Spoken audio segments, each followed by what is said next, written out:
Sir, tanong lang, empleyado ka ba ng expert option?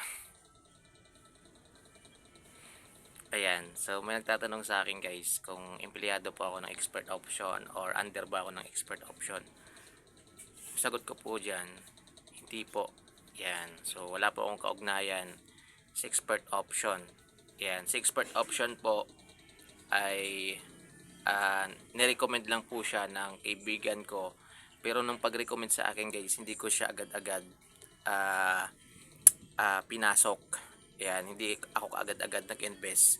Kumbaga, nanood muna ako ng mga tutorial, ano yung expert option, paano gumagana yung expert option.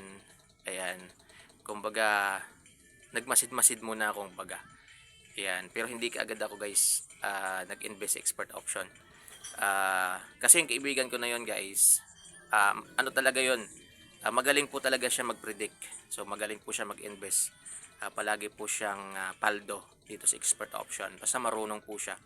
So syempre ako hindi kaagad ako naniniwala sa mga ganun guys. Baka alam niyo na, baka scam. Pero nung huli nag-interest na rin po ako. Kaya yung ginawa ko, nagsariling sikap po talaga ako guys. So pinasok ko palihim yung expert option. Actually, hindi nga alam yun ng kaibigan ko na nag-expert option na ako. Hindi niya alam. Yan. Pero sa kanya ko nalaman. Yan. Kasi yung ginawa ko nun, hindi talaga ako nagtanong sa kanya kung paano mag-deposit, paano yung prediction, paano ba gumagana yung expert option. Hindi po ako nagtanong bakit. Dahil nandito na lahat sa YouTube.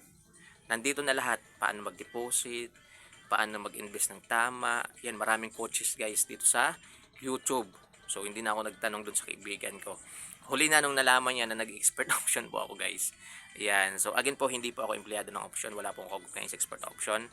Yan, ako po is nagbablog lang po ng expert option. So, binablog ko lang po yung journey ko, yung mga experience ko dito kay expert option. Yan, para sa mga gustong pasukan sa expert option na mga katulad ko na mga baguhan na nangangapa, ay at least meron kayong guide kahit paano. So kung gusto nyo panoorin, pwede naman panoorin nyo how to deposit, paano mag-withdraw, tamang prediction. Lahat yan pag-aralan ko, nababasa ko rin, nire-research ko rin. Yung iba dyan, pinapanood ko dito sa YouTube. So nandito naman kasi lahat guys. Ayan. So kung ikaw gusto mong mag-expert option, so pwede naman, lahat naman welcome kay expert option. Wala namang tinatanggihan sa expert option guys. Yan, hanggat meron kang pang invest dito pwede. Yung sa akin lang, dapat bago mo pasukin sa expert option ay alamin mo muna lahat. Pag-aralan mo muna lahat. Paano ba gumagana si expert option? Ano ba yung benefits ng expert option? Ano ba yung pangit at hindi kay expert option? Dapat lahat po yun alamin po natin para wala po tayong pagsisihan, 'di ba? So, ako po hindi ko po pinopromote sa inyo yung expert option.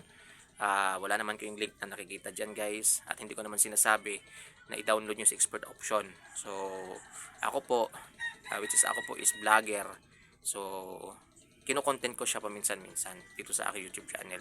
So basta pag-aralan niyo muna sa expert option kasi mabilis naman yang i-install nasa Play Store naman yan, available naman sa iOS, Android, pwedeng pwede po sa kahit anong cellphone, pwede yan. Kasi bukod sa meron sa Play Store, meron din sila sa i-search nyo lang sa Google. Yan, expertoption.com, makikita nyo nandiyan na pwede kayong mag-register. So maraming option. Basta pag-aralan nyo lang muna, alamin nyo lang muna si expert option. At ito, number 1 ko sinasabi sa inyo guys, kung yung pera na i-invest nyo dito ay pangkain ng pamilya mo, wag na lang. Wag mo yung gagawin. Yan, masisira ang buhay mo. Ang gawin mo, kung meron ka lang sobra, yan, meron kang sobra, yun yung gamitin mo. Pero yung para sa pamilya mo, para pangkain ng anak mo, pang-aral ng anak mo, pang edukasyon ng anak mo, pang bili ng gamit ng anak mo, gagamitin mo dito, wag mong gawin yan. Sinasabi ko sa iyo, wag mong gawin yan. Gawin mo lang kung meron kang sobra. Ayan, yun lang. Kagaya sa ginawa ko guys, yan, medyo may sobrang kaunti, kumita ako sa pagti-TikTok affiliate, yun, dun ko kinuha.